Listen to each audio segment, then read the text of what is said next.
got this screen. I got this little high. Sorry. Let me just move this down. Okay, better.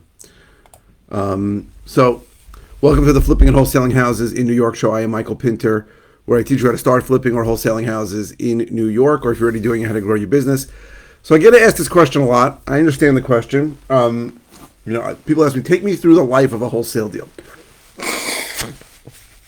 Sorry. How does a wholesale deal work? So I said I was going to do it, and I think I need more than 10 minutes for it, so I'm going to start with part one. Maybe I'll end up with 3 parts, but let's start with part one, which is how does a wholesale deal start?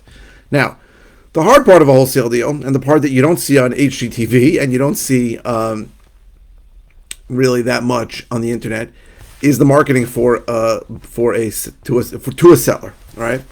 So I think today we're going to talk about everything that happens in the beginning till maybe when you make an offer. So the hard part of a wholesale deal is the marketing to potential sellers, and that always involves either money or time or both. So a typical marketing campaign would be buying a list of people likely to sell. Maybe they own the property for a long time. Maybe they're under some kind of distress. Maybe they don't live in there. Maybe it's vacant. And then mailing, calling, texting, RVMing, which is ringless voicemail, to those people, or spending money for inbound marketing, which would be like pay-per-click, SEO, PPC, SEO, search engine optimization. So having people come to you to find you on the internet. Any of those are expensive or take a lot of time, right? Cold calling is cheaper, but it takes time and effort. So the idea is that you're constantly asking people, hey, are you interested in selling? Are you interested in selling? Now, you've got to understand that 90% of the people in any given market, anywhere, at any time, are not going to sell to somebody at a discount. You're looking for that small piece of the 10% that want to sell at a discounted price. So you're marketing. People are raising their hand, say, I'm interested. I'm thinking about it. What are you going to do? And you need to constantly follow up. So people are going to say, hey, I may be interested. I'm interested. Yeah, come see it, and then cancel, and then not show up to the appointment. There's a tremendous amount of follow up that's involved. People think when they learn about marketing, oh, I'm just going to buy a list. I'm going to call the list, and every third person is going to say they want to sell right away. No one's going to say that, right? No one says, hey, I want to sell tomorrow. Even people that want to sell tomorrow are going to probably put, especially in New York, are going to push back and go, I'm in no rush. You need to have a system to qualify and disqualify those people, right? You need to know what to ask. You need to know what is a good answer, what's a bad answer. So, for example, I ask people, and this is exactly how I say it, if we come to an agreement on price and all the major details, when would you want to sell it? So if somebody's telling me I'm in no rush, I don't know, blah blah blah, they may or may not be a lead, right? The people before I call them, I refer to them as prospects, and then afterwards, if they are interested, I call them a lead, right? And everybody has different definitions of a lead. So I take listings too. I just got a listing yesterday. I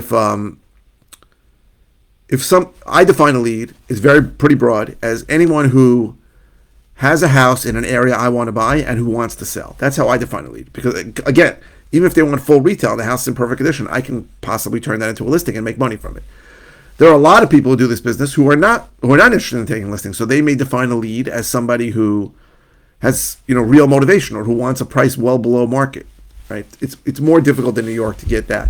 People in New York have their guard up and they don't want to give price so often. It's not, you have to really, I have a whole system to get price out of them, but it's still hard. And they don't want to they're not giving away a lot of information. So it's not a simple thing. So that's the marketing part, right? And then when somebody raises their hand, then you have to, what I do is set up a live appointment. Now, there are people who do this virtually who will just do an appointment over the phone. One day maybe I'll get to that point. But for me, still, an acquisition manager of mine is going on live appointments with everyone. And then so why do I go on a live appointment? So for me, there's 2 main reasons to go on a live appointment. One is it increases the chances that they'll sell to me as opposed to other people who didn't go on a live appointment. And the second thing is I want to get a feeling for what the repair estimates are. So I can walk through a house and in really 10 minutes tell you what I think it's going to cost to repair the house. Because I walk through thousands of houses. For somebody else, it might be more difficult, but you can even take notes, right? It needs a new kitchen or it needs new countertops, needs a new bathroom. Those things, then you can then theoretically bring it to a contractor who works with people who rehab, and you can get an estimate if you wanted to do that too. But for me, I also want to get a feel for, what can I just buy this house and then just put it on the market? Maybe do very, very little to it, right? That's wholetailing. I do that a lot. So I usually can only get a feel for whether something can be wholetailed when I go through the house. That's my thing. Now maybe it's just some stupidity in my head, but I still go on or send somebody on live appointments every time. And so, what did I say? So two things. So it increases my chances. It gives me repair space. And the real important thing is I can try and dig pretty deep to find out if this seller has a problem that I can solve. Understand, if the seller does not have a problem that you can solve by buying this property at a discount, you're not, or by listing it in my case, you're not going to help that seller, right? You can't convince somebody to sell to you, and you can't convince somebody to sell to you at a discount. There has to be some underlying reason why they would do that. So just to go through the typical reasons why. The house is in terrible condition and they feel they can't sell it through listing it through an agent. There's a municipal issue, so unpermitted additions, open permits, open violations, that kind of thing. There's a time issue; they need to close really quickly, or they need to get it in contract and have an open, and they don't know where they're going. They need more time. So either they need too much time or they need very little time. But those are things where they can't be on a regular buyer's timeline. Those are the typical reasons. There are other reasons. Some people just, the COVID afraid, they don't want people coming in. Some people just had a bad experience using a real estate agent in the past, and they don't want to deal with that again. Some people had a bad experience with a regular contract that had a mortgage contingency in it, because what a lot of people don't know is that a standard contract in New York that has a mortgage contingency really can, a seller can drag you along for months and then just drop you. And maybe they don't want that. They want the certainty an investor can provide. But in general, those are the main reasons that somebody would sell to an investor. And they know, right? We don't take advantage of anybody. They know that they're taking less money for the convenience and certainty that an investor provides. So after that, you're going to make an offer. You might make an offer at the appointment. I usually make my offer after the appointment because I want to run numbers. You're going to make an offer, right? And making that offer is not easy in the beginning, right? You're afraid you're going to now let me just tell you what happened this week. I made an offer way too high on a property, right? An acquisitions manager went on it. I made an offer. He said, I think it's too high. I went back to see the house. He was right. It was too high. We went back and we said, we can't do it, right? Until you actually sign a contract and send the deposit, you can change your mind. It's not a good thing to do. I would not advise doing it. I screwed up and I anchored that guy up here and then ended up going $50,000 less. That was a mistake.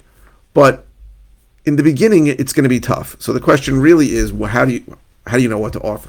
So in general, the numbers that I work with is I try and figure the ARV, the after repaired value. What's his house worth if everything is great? And then I will take, like, say, around 70% of that minus repairs. And I'm trying to wholesale that at about 80% minus repairs. I'm trying to make like 10% of the ARV, in theory. It works out exactly that way. But the truth is, whatever you're going to offer, the client never should say yes, right? If the seller really says yes, I find it's usually I made a mistake. In this case, I offered the guy like 4 and change, and he said, like, I'll go a little bit higher, and I thought something was wrong. You want there to be a negotiation. The only times I've really screwed up on a deal, the seller said yes right away, and then I realized after I paid too much. So you want there to be pushback, you want there to be a negotiation, and most sellers, I'd say every seller really, is going to say no. But circumstances change over time. Motivation changes over time. So somebody who has a property with a tenant in it, for example, a tenant stops paying rent for 6 months, that guy might call you back and say, I'm willing to take, let's talk. The guy may have listed his house and way too high, can't get any offers, and now he has to move somewhere, and it's urgent.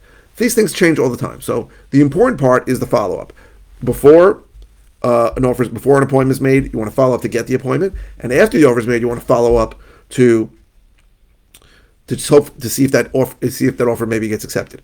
The strength of the business really is this pipeline. My strength of my business is this people I have that work for me, and the pipeline of leads that I have that I've been following up for years, because those actually turn into deals, right? People think this is an instant thing. I'm going to make offers. They're going to say yes. I'm going to make millions of dollars.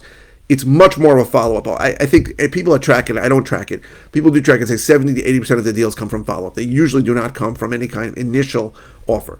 So that's how a wholesale deal starts, how it works. In part 2, I'm going to talk about what happens after a seller accepts your offer. I'm going to try and do that today. So thank you. I really want to thank everybody for watching. If you are interested in all the ways I can help you, go to howtoflipnewyork.com. If you are interested in a course I have that teaches how to do what I do, go to howtoflipnewyorkcourse.com. If you're interested in finding out more about one-on-one coaching I offer, go to coaching.howtoflipnewyork.com. howtoflipnewyork.com. If you're watching on YouTube, please subscribe. If you're watching on any media channel, please click the thumbs up. The likes really help me. And please keep the comments coming. I'm posting 5 times a week. I don't always know what to say. So any question you ask doesn't even have to be about the video you're watching. It could be about anything. And if it's a simple answer, I'll just reply. If it's something I've covered before, I'll send you links to the videos. And if it's something new, I will do a new video on it. Thank you very, very much for watching.